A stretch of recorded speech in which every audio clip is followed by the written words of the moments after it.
I mean, Colin Farrell is going to be getting nominated for all sorts of accolades for this, probably winning many of them as well, because it is a brilliant performance. His take on the Penguin, in my opinion, is on the same level as Heath Ledger's take on the Joker. It's just completely iconic, and one that is going to be very fondly remembered for quite some time. So let's go ahead and move on to the Gabagool chat, the most Gabagool-filled episode of the Penguin chat. We're going to be talking about the finale and just the series overall. And like I've been saying, chat, the Penguin is simply one of the best shows of the year. And one of the best adaptations of a comic book villain for television. Just one of the best adaptations of a comic book villain across all mediums, in my opinion. It's been great. As I've been saying, as I said before, in some of my past reviews of the series or, bring up in our conversations, I was intrigued and just really looking forward, to the spin-off series that would focus on the Penguin, Oswald Cobblepot, or in the case of this show, Oswald Cobb. I expected it to be good. I think a lot of us expected it to be good because of the quality of the Batman, which had come out and I thought was fantastic.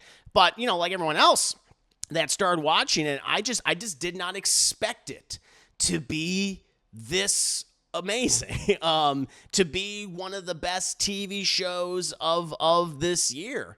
And again, that's not just TV comic book adaptations, but one of just the best shows overall released in 2024. It's probably, in my opinion, my top 5. Obviously, again, it's buoyed by being connected to the Batman movie, which was already so good, but it's also doing what I think any good sequel or spinoff does. It makes you have a greater appreciation for what came before. Every time, like, the Penguin wrapped up, and most certainly after watching the finale, it made me want to go and watch the Batman again. And it just made me so excited for the Batman Part 2. It elevates that world. It elevates that film because of its own quality. Which is an amazing thing. It's a show that, as I've been saying, it's tense. It has these great twists and turns, and it always consistently puts the characters first. You become so much more invested in them over time, despite the fact that many of them are despicable, miserable people, morally despicable. But that's a good sign of a TV show. Like The Sopranos, Breaking Bad, Better Call Saul, before, like all those shows where you watched a character either fall into darkness or was already dark from the very beginning. You're still so invested in them and their surrounding supporting characters in their stories because of the fact that they're so well written and the performances are so good. And as I've been saying, I think like a big key to a lot of these types of shows, like The Penguin, or Sopranos, or Breaking Bad, Better Call Saul, etc., is we just enjoy watching these characters try to bullshit their way out of these situations. Like, okay, how are they gonna figure this out? How are they gonna finally, manage to, after everything that's been thrown at them for so long, inching ever closer to the top, and like they have a robot put in place. How are they gonna get past that? And we enjoy watching that struggle, the struggle to survive and barely coming out on top. Just scraping by. We're enamored with these morally reprehensible people. We're enamored with Colin Farrell's The Penguin. As I've said before, Lauren LaFranc, the series showrunner, and her fellow filmmakers and writers have just done a fabulous job with this series. Like, I was unfamiliar with Lauren LaFranc as a creator, and I know, that Matt Reeves has some involvement in this. This is kind of his universe, the Batman crime saga, as they're calling it. But what she did and what her collaborators have done is simply incredible. And I think moving forward in the future, if they do a season 2 Well, obviously she should be involved and still should be showrunner, but I'd very much like to see what she would do with other characters within this universe, or give her a Batman film or something like that, or any film really. I'm very interested to see what she's going to do in the future, but they deserve the lion's share of praise for what they've just created with this series. And and of course I'd be remiss not to bring up the main performers in the show and the amazing work that they've done. I mean, Colin Farrell, who of course was one of the big standouts of the Batman, despite having very limited screen time, only having a couple of scenes, but once we learned like Colin Farrell was going to be the Penguin, we're like, really? Okay, I guess they're going to do more like the handsome take on the character, which they've kind of done in other things and other adaptations, kind of like in Telltale's The Batman series, which they had a very handsome, skinny Penguin. It's like, they'll do that version. I'm sure it'll be fun. But no, like he completely disappears into this character. One, the makeup, as it was in the Batman, looks fantastic on him. Some of the best makeup that I've certainly seen in a TV show or in a film. It just looks so goddamn good. They completely transformed him, and he's just a completely transformed person. Like his performance is magnificent. Like he captures just the strength of the character, the awkwardness, how reprehensible he can be, how warm he can sometimes be, which is so great because there are a lot of times where you actually feel for the Penguin. You feel for Oswald Cobb and his interactions with the various other characters that are super close to him that he seemingly cares about. And I was constantly enraptured by him and very interested to see how was he going to come out on top, if he was going to come out on top. And I mean, Colin Farrell is going to be getting nominated for all sorts of accolades for this, probably winning many of them as well, because it is a brilliant performance. His take on the Penguin, in my opinion, is on the same level as Heath Ledger's take on the Joker. It's just completely iconic, and one that is going to be very fondly remembered for quite some time. But outside, of course, Colin Farrell as Oz Cobb, the Penguin, I mean, yes, he's brilliant in the show, but then you have so many of these other wonderful characters that are also featured that, we knew nothing about beforehand, before going into this. Who would have thought we would love them as much as his take on the Penguin? We have Kristen Milotti as Sophia Falcone. And of course, Kristen Milotti's been, she's been popping up in a lot of things for well over a decade now. I think most people, like my viewers, you guys probably best recognize her as the first wife of Leonardo DiCaprio, as character of Jordan Belfort in The Wolf of Wall Street. Here, this is the role that I think everyone's going to notice her for. This is what's going to skyrocket her, because she is absolutely fantastic. She is the presumed psychotic serial killer daughter of Carmine Falcone, played by John Turturro in The Batman, later by, Mark Strong in the series in a flashback sequence. And she, of course, was released from Arkham Asylum, and she is fighting Oz for control of Gotham City's criminal underworld. And, a variety of things happen to her throughout the show, which, cements her position of power within the Carmine Falcone, or the Falcone crime family, which she later names Gigante, despite her father's memory. And, like, her story, her struggle, like, learning what she goes through for over a decade and everything that happens to her in Arkham is fascinating. And, she was one of the biggest surprises for me while watching this show. And there's a lot of shades to her character, even though what she does throughout the show is equally as terrible as what Oz does, I think, in many cases. But I ended up really, really loving her. And what inevitably ends up happening to her, I found really interesting and fascinating. And I'll get into more details about that in just a bit. But I love what they did with her.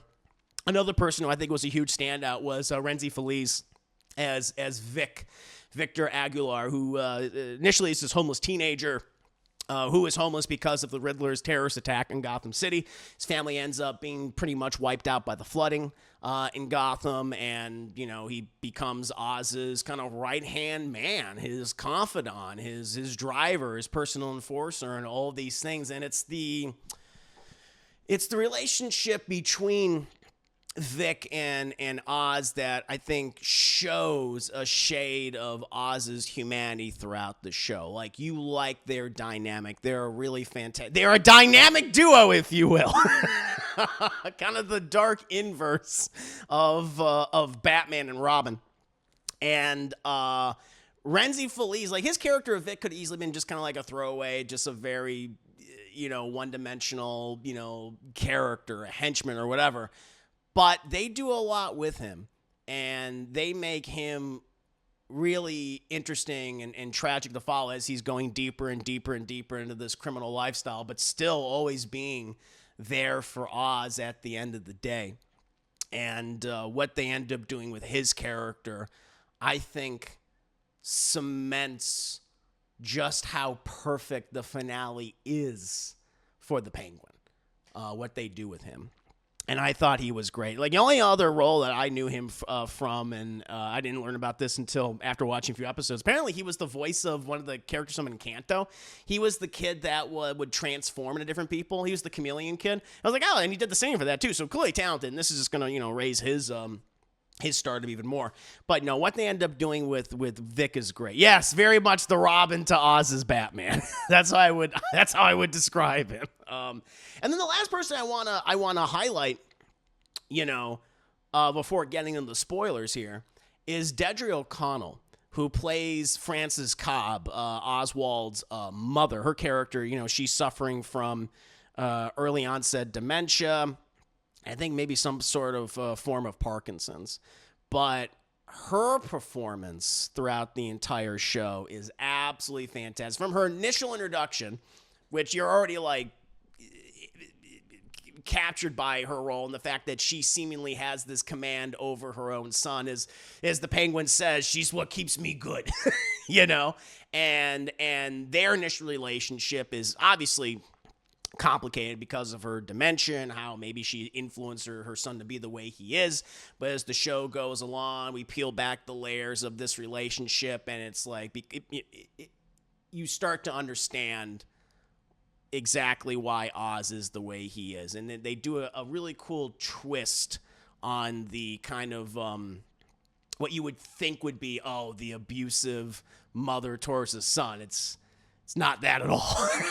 And I found that very, very fascinating. I thought that was absolutely fantastic what they end up doing with her throughout this entire show. And she has some great moments. Obviously in the beginning, but in the back half, like the last several episodes, where she's able to have more conversations with not just her son, but also with Vic and eventually Sophia Falcone. And there's something really interesting that's, you know, revealed about what she has known for so long. I was like, oh, okay. And then what ends up happening to her is, again, much like what ends up happening to Vic in the series, it cements the Penguin finale as being very, very good. I love what they ended up doing with her character. But her performance was just so incredibly powerful. But yeah, I mean, before getting into my spoiler section right here, so I'm forewarning everybody, I think the Penguin, they say it's a limited series. We'll see. We'll see it, because this has just been such a huge critical hit, ratings hit. Everyone's talking about and things, making more people excited for the Batman. I mean, we might be getting more kind of like the Batman-centric shows in the future. I wouldn't be shocked, especially if so much time in between Batman movies. But yeah, in my mind, it really cements itself as just one of the best shows of the year. It's one of the best comic book television adaptations of all time. It's one of the best adaptations of a comic book villain to the screen. And I think, when we look back at Colin Farrell's career, this is going to be like one of the roles that defined him. He just does such a wonderful job, and it's a series I highly recommend. I mean, I would encourage people to watch the Batman before watching this show, so you have an idea of the character. Of course, I think, but even if you hadn't watched the Batman, you kind of already know like the basics, like okay, what happens in the movie, and now the Penguin's like vying for power and all that. I still think you'll feel really invested in it. And the last thing I would say before spoilers is watching this series, I never felt like Batman's absence. I never was going at the end of every single episode, but where's Batman? Like, some people feel that way. Some people, they need Batman every other minute. I'm like, I don't need that, okay? I think it's okay to want to focus on these characters and their stories and how they interact with each other. We don't need Batman every other scene. I think that's totally cool with me. And, like, at the end of each episode, I never found myself asking, where's Batman? Where's Batman? Where's Batman? Now I understand, like, okay, well, clearly Batman's going to be wanting to get involved after what happens with this show, clearly, because of the power restructuring in Gotham City. But I thought that was a real positive indication as to how good the show was. For me, is that I never was asking, like, when's Batman going to show up? I never once felt that way. The series works without Batman. It proves that you can, and this is the very last thing, the very, very last thing, PPPS. This proves that you can do an adaptation of a villain, a comic book villain, and not make them an anti-hero, and not make them or a hero. So pay attention, Sony. This is how you do it, okay? You can have a character be villainous, be downright despicable and morally reprehensible, and audiences will show up if it's directed well, if it's written well, if it's acted well, okay? All right? So stop turning Morbius and Craven and Venom and whoever other character you got, waiting in the wings into these goody two-show heroes, okay? Just keep them villains, and who knows, you might be somewhat successful, so stop doing that. Keep villains villainous. It's totally fine with that, all right? And I love that the show did that with Oswald Cobb, with the Penguin. It's wonderful. But now, my friends, we're going to go ahead and we're going to move to the spoiler section here. So let me bring up my little spoiler. There you go. So at this point on, people are going like, but Chris, I haven't seen the show. Well, come back after 10 or 20 minutes or something. We are now doing spoilers for the Penguin, okay? And so there's a number of things, like this, and when I say spoilers, it's mostly for this final episode, for episode 8 of the Penguin. And I kind of want to start in at the top, and the opening with Dr. Julian Rush, who's Sophia Falcone's psychiatrist and doctor in Arkham. But it starts with Dr. Julian Rush and Sophia Falcone and Francis Cobb, and also the character of Rex Calabrese, who we've seen in flashbacks. And as it was kind of like hinted at in the previous episode, the penultimate episode, Sophia Falcone and Julian Rush want to know more about Oswald Cobb and, like, what has influenced him over all the years, like what makes him tick. And they think it lies within his mother and his history, because we've seen a lot of history with the Penguin. And one of the big things that we learned about, early on was that he did have 2 brothers and that they died, and he's, Vic, of course, was asking about them, and he said, I was like, the city took him, kid. It takes everybody. But we came to learn that the city didn't just take them. They weren't killed by random criminals or anything like that, like Bruce, like Thomas Wayne, Martha Wayne style. No, the Penguin killed them. His inaction is what killed his brothers. Where we found out that they were basically playing in the sewer systems, in the tunnel systems, subway systems of Gotham. They hid down in a tunnel. Penguin couldn't get to it because of his injury, his disability. Basically locks him in there. The thing floods and the brothers drown. Right. And one of the things that led the Penguin to do this is because he doesn't want to share his mother with his brothers. He just loves his mother, Frances, so much, and he just wants her all to himself, right? And we learn that Frances Cobb, she always knew Oswald killed her sons, and that's what drove her into depression, losing her sons, but also realizing, like, I've been raising a monster this entire time. And how they do that scene in particular is really great, where initially it starts with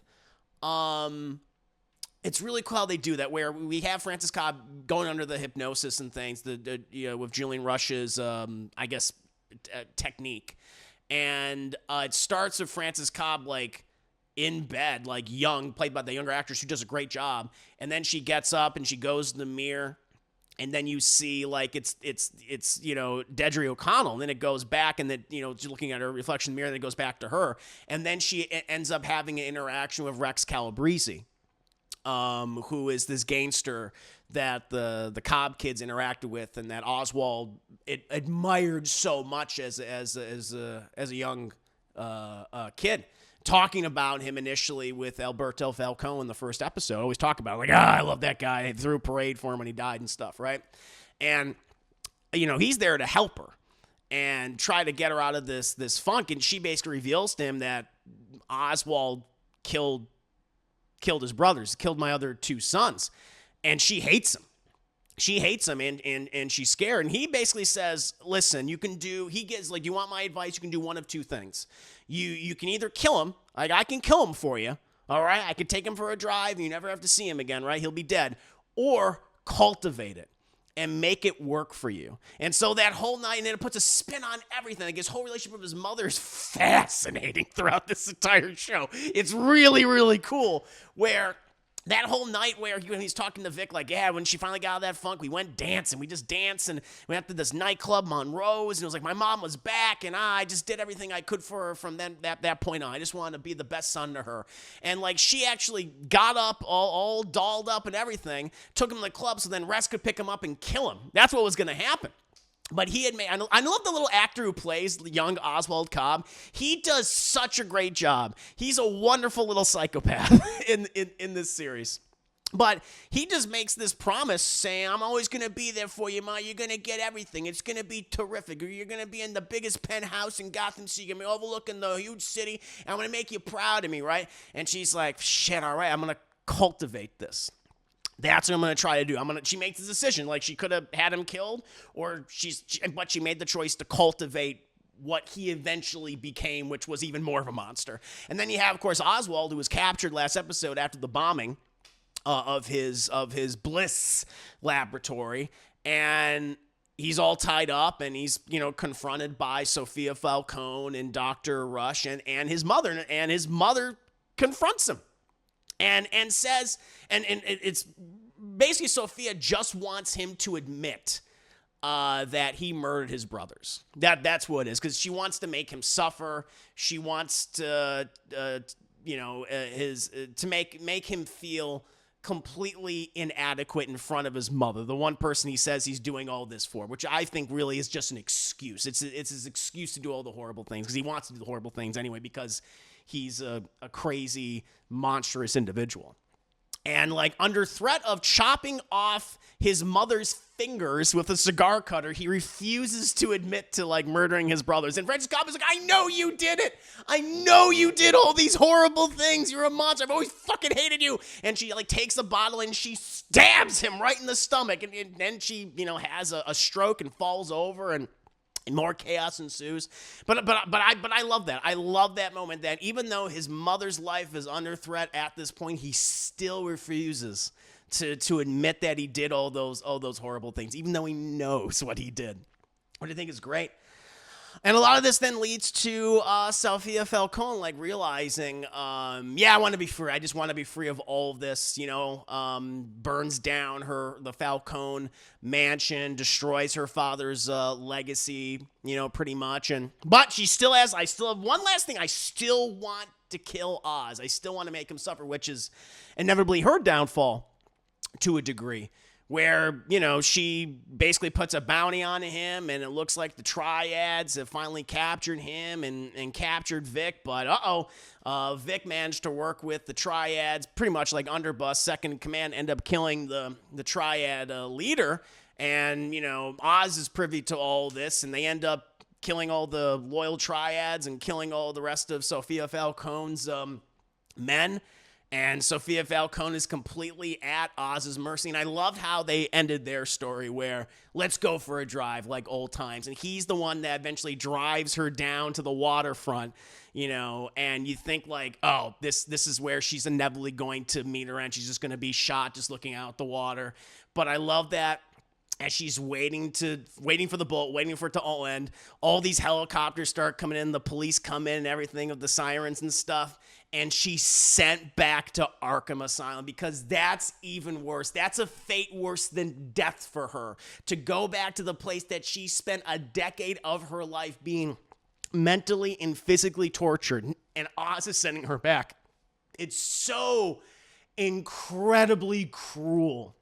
And that eventually leads to a scene where she's in prison in Arkham Asylum, pretty much despondent, incredibly depressed.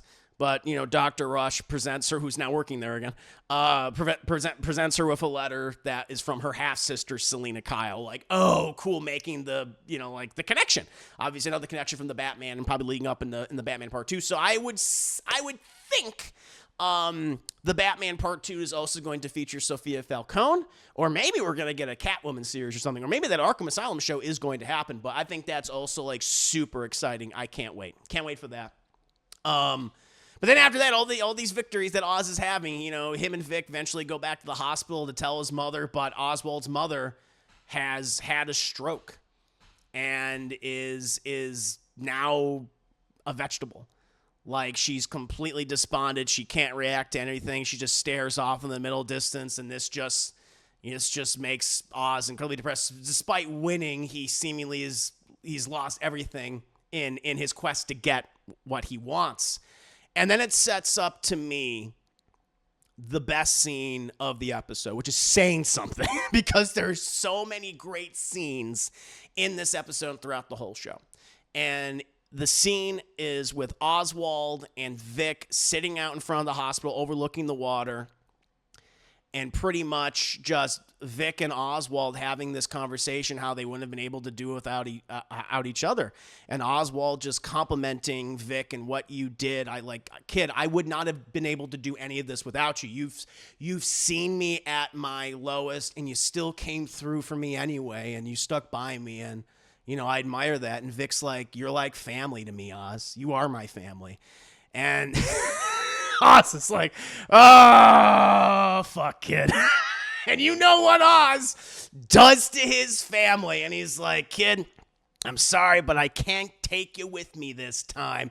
And he starts strangling Vic. He starts strangling Victor, who starts to panic because, and the reason, I understand why he did it.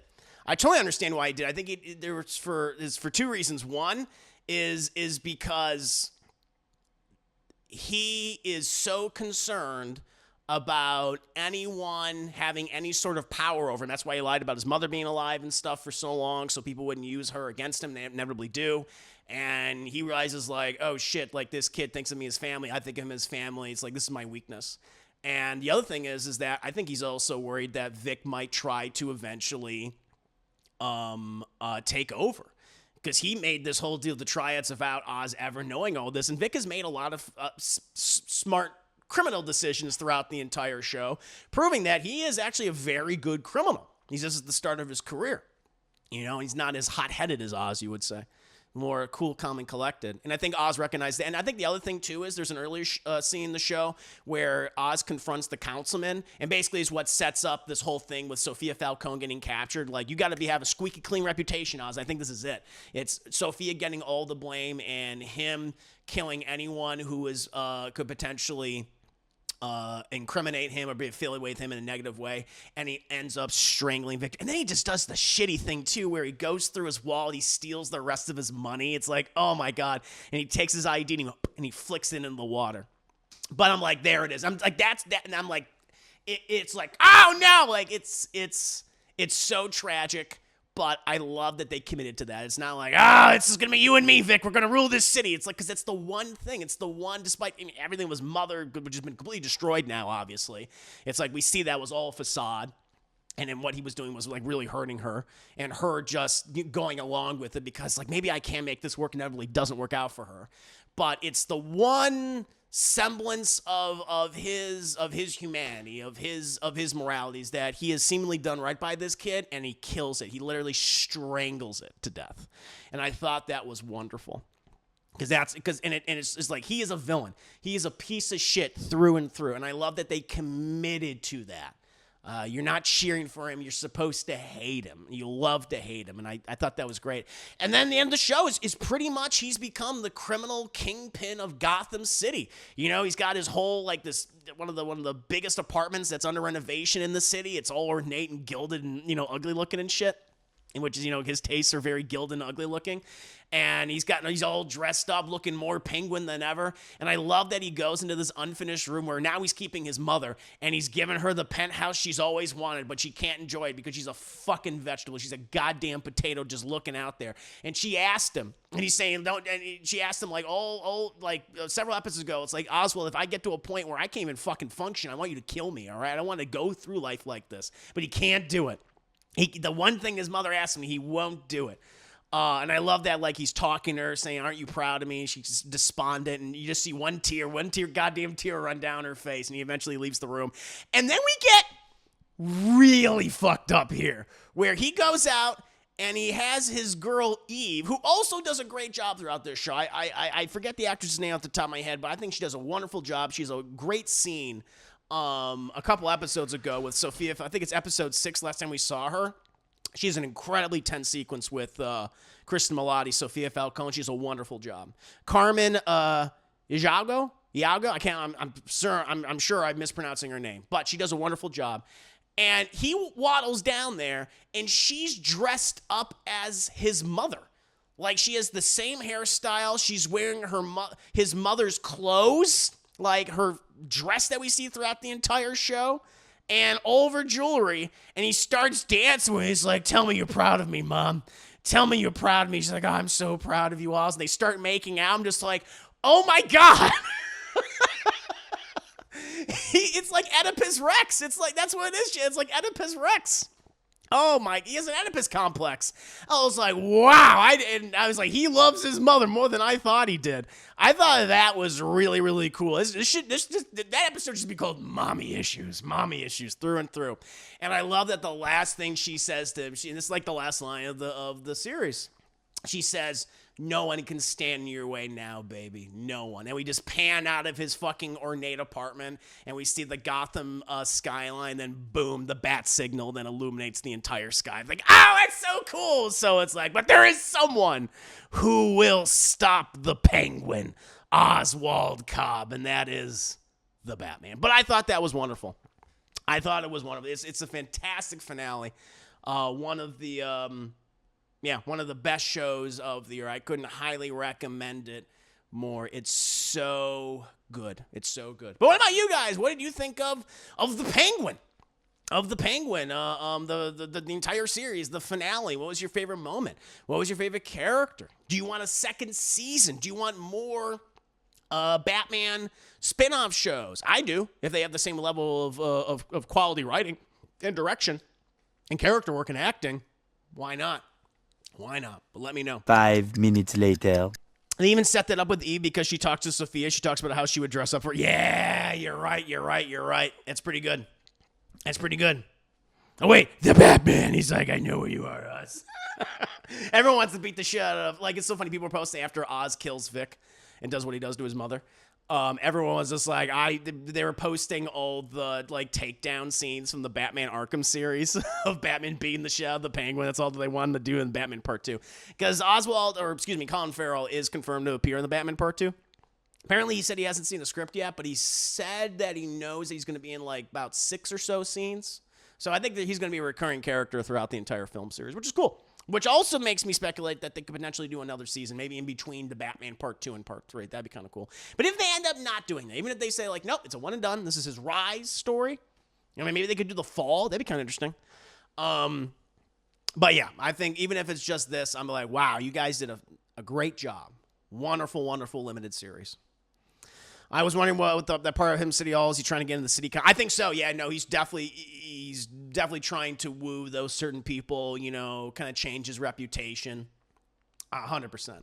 I think that's why he frames Sophia Falcone, and also why he kills Vic. I think those are. Yeah, Oz Cobb. Maybe they could be doing that. Man, can you imagine they could do the Oz? Hey, that would be an interesting plot line. It'd be so fun, just like Batman Returns. Him running for mayor. All right, I'll be mayor. That would be fucking great. I love that. Burn, baby, burn! And it's in winter, just like Batman Returns. I have a theory: is Oz real dad Rex? I was thinking about that, yeah, because Fran and Rex are close, and Oz looks nothing like his brothers. Yeah, that you bring up a very good point, Deadpool. Yeah, because his brothers have like this, like this kind of like reddish, like brown hair, and Oz looks like he's like a little gabagool, Tony Soprano looking kid. That's what he looks like. He looks nothing like his brothers, and I think so. I think I wouldn't be surprised if, like, Francis, like, all of the sons are from different men. But yeah, Oz just doesn't look like, it's his two brothers at all. Or maybe it's where the brothers have the same father, his older brother and younger brother. Maybe she was having an affair with Rex, and that could also make sense. That maybe why the husband's not in the picture anymore. Because we don't really. They say that he left. We don't know the circumstances as to why. Maybe he found out that her and Rex were having an affair with each other for years, and that, like, Oswald isn't his son. I don't know. A good guess, though. A good theory. But yeah, Oz Cobb from here. I would not be shocked if they do that. That makes a lot of sense. He's the man of the people. And they constantly emphasize that throughout the show. Like, Vic emphasizes that. All these other people emphasize that. He got fucking lights on. He got the lights and the heat and the water back at Crown Point. He's the man of the people, the penguin of the people penguin. Just like Batman Year One, he's going to be the mayor. He's going to be the mayor. I'll be the mayor. His version of the Penguin seems maybe have been inspired by the New 52 version. There's a comic called Pain. But I read that comic 100%. I was thinking, watching the show constantly, I was like, yeah, this feels like that. Especially if the mother being, having the stroke and being completely despondent. And the younger Penguin kills his brothers, and his adult self is also taking care of his catonic mother. Yeah. 100%. I think I would not be shocked if that comic book was a source of inspiration for the show, because there was just a lot of similarities. It just makes sense. I feel like for season 2, love to see Black Mask or the Ventriloquist. Yeah, if they want to. I mean, we don't really know what they're going to be doing for the villains in the next movie. I mean, obviously the Penguin will continue to play a recurring role throughout this series of films and TV shows, which is great. Always being a supporting character, I think, is really smart. But yeah, I'm very curious. I want them to do new villains. I want them to keep doing new villains. Like, I was great that they did a Riddler and they got the joke in the background, whatever. Court of Owls is something I've always wanted for the longest time. I would love Court of Owls. I would love the Mad Hatter. I really love that. But I'd be open to the Ventriloquist. I think that'd be really cool. Black Mask would make sense. Roman Sionis becomes Black Mask. I'd be fine with that. I think Mr. Freeze, like, that's the thing. I know, like, Matt Reeves talked about Mr. Freeze, but Mr. Freeze is, and not that I'd be against Mr. Freeze, but he is very fantastical. And I know you could certainly, ground it. You can make it where he uses, nitroglycerin to freeze people and stuff. Like that. It's a possibility. Because I would like that character to be treated right in live action, obviously borrowing from Batman animated series. Now, you'd be the template, But yeah, also explains why Oz is obsessed with Rex. Yeah, true. That being his father. I agree. Yeah. In the Batman animated series, Penguin is the mayor of Gotham. Oh, that's cool. Nice. Batman Year One in Pain and Prejudice, where pass around on set and ask from Matt and James. Oh, okay, so there you go. Yeah, no, it makes perfect sense that those are the comics that they're drawing from, especially the Falcones. There's also a lot of Long Halloween in them as well. Dark Victory. Professor Pig, who I'm more unfamiliar with, but that's a more recent ground. Oh, Condiment King. I know. Well, they should just introduce the Condiment King. That'll be the third one. You want the best, biggest villain. That'll be the third movie. Condiment King. The King of Condiments. Oh, man. Oh, yeah, here's the detail. It says Just Die. Okay, so the detail reveal of Eve blew my mind, and they did a good job setting up. They gave breadcrumbs early that she has to dress up to fit what Oz and others want. Then we get her at the end of Oz. Her name is Eve Carlo in the show. One of Cliffy's names, has been Basil Carlo. I think that Mary's take on Cliffy. That is interesting. Yeah, because she's constantly dressing up, constantly changing her appearance. Yeah, maybe it's his little kind of like wink and nod, be like, there you go. Yeah, that's cool. I never thought of that. Wow. Yeah, I didn't catch her name. Until you just brought it up, and yeah, with the context of Clayface. That makes sense. Yeah, it kind of is, right? Maybe that is his take on it. Yeah, that's cool. I like that a lot. No, good. That's very good, Just Ty. That's very good detail. Yeah, subtlety, which the show also does very well, and the Batman does very well. A lot of subtleness. I keep thinking we're going to be a twist with the Sophie brother that she's actually betrayed her, want to be head of family and being jealous of her, but no. In the Penguin Season 2, they could explain Oz's father, maybe reveal it's Rex and what happened to him. I think that would be interesting, because that's something we don't know. We know he's dead, because Oz says he's dead, but, again, Oz is a fucking liar. So he even says, they threw a parade for him and everything. And it's like, did that really happen? Or did Oz kill him? I'd be very interested to know what actually happened with him.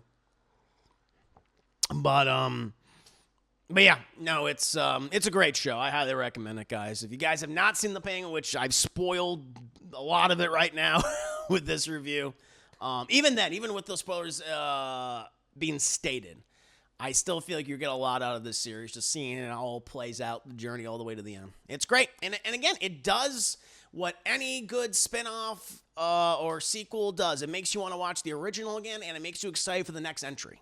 All right, that is a obvious level of quality. So, can't wait. Can't wait for the Batman Part 2. Let's do it.